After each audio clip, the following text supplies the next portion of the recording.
बिस्मिल्लाहिर्रहमानिर्रहीम। हर्बलिस्ट मोहम्मद फयाज आप लोगों की खिदमत में हाजिर है जी। मेरे पेशेंट काफ़ी मुझसे पूछते हैं जी, सेक्स ड्राइव को इरेक्शन के लिए कोई ऐसी ग़िज़ा बताएं, ऐसा डाइट प्लान दें कि जिससे हमारी ताकत बरकरार रहे। तो इसमें ये तो एक बड़ी लंबी न्यूट्रिशन की फील्ड है, इस पे लेक्चर देना चाहूँ तो 2-2 दिन लग जाएंगे। ठीक है, आप लोगों को समझ नहीं आएगी। तो इसमें मेन चीज़ है जो मैं आप लोगों के साथ करूँगा कि ग़िज़ा जो है तब ये असर करेगी जब आपका ब्लड सर्कुलेट होगा। आपका ब्लड सर्कुलेट करने वाली जो ग़िज़ाएं हैं उनका इस्तेमाल करें। अब उनमें कौन कौन सी ग़िज़ाएं जो आपके ब्लड को सर्कुलेट करेंगी, जैसे कि अनार में एंटीऑक्सीडेंट है, वो आपके ब्लड को गाढ़ा नहीं होने देगी, आपके ब्लड को सर्कुलेट करेगी इंशाल्लाह। सेकंड है संतरा एंटी ओबेसिटी है, यानी कि आपके में मोटापा नहीं आने देगा और आपका जो मोटापा है वो रिड्यूस भी करेगा, फैट को रिड्यूस करेगा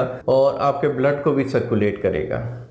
एक तो ये हो गया। Second, testosterone level. अगर आपके कपूरों में टेस्टोस्टेरोन लेवल 7 से ऊपर है तो आप एक अच्छे मर्द हैं, मतलब कि वो लेवल होना बहुत ज़रूरी है। यानी कि दूसरे लफ्ज़ों में आप इसको कह देंगे जी कपूरों का पानी। अगर आपके कपूरों में पानी है, उसका लेवल 6 से 7 के बिटवीन है, इससे ऊपर है तो आप बिल्कुल फिट हैं, आपको कोई अंदरूनी मसला नहीं है। तो उसका ये टेस्टोस्टेरोन का टेस्ट भी होता है, वो भी आप करवा सकते हैं। और सेकंड, अगर आप औलाद के जरासीम आप में नहीं है तो उनका टेस्ट होता है, सीमन का टेस्ट होता है, वो आप करवा सकते हैं। तो उससे पता भी चल जाता है कि आया कि आपके अंदर औलाद पैदा करने के जरासीम हैं कि नहीं। जिस्म में मोटापा ना आने दें, जिस्म को पतला रखें। जिस्म में मोटापा लाने वाली जो ग़िज़ाएं हैं उनका इस्तेमाल छोड़ दें, जैसे कि बेकरी आइटम्स और ऐसे डब्बा पैक फूड्स, ये फ्रीज फूड्स, आइसक्रीम, ये वो इस तरह की आइटम्स जो हैं वो आप में ओबेसिटी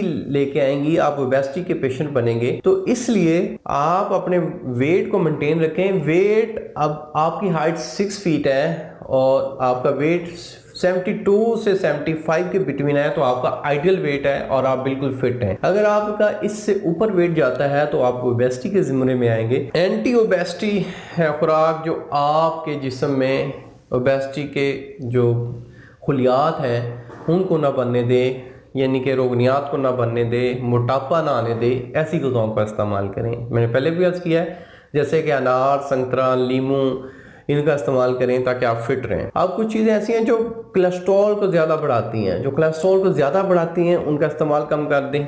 हैवानी रोगनियात का इस्तेमाल करें, जैसे कि दुम्बे की चर्बी, बकरे की चर्बी, ये हैवानी रोगनियात हैं। ये अब कुछ लोग कहते हैं जी इससे कोलेस्ट्रॉल बढ़ता है।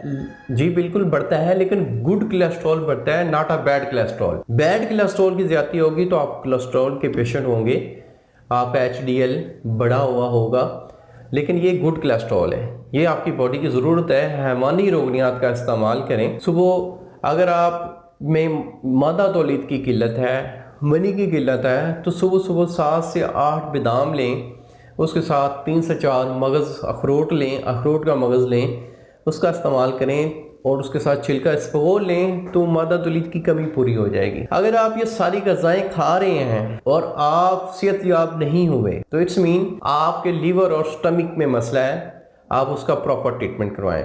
लेकिन आप तरह तरह की मेडिसिन इस्तेमाल कर चुके हैं, आपको फ़ायदा नहीं हुआ, तो फिर भी मेरे पास तशरीफ़ लाएँ।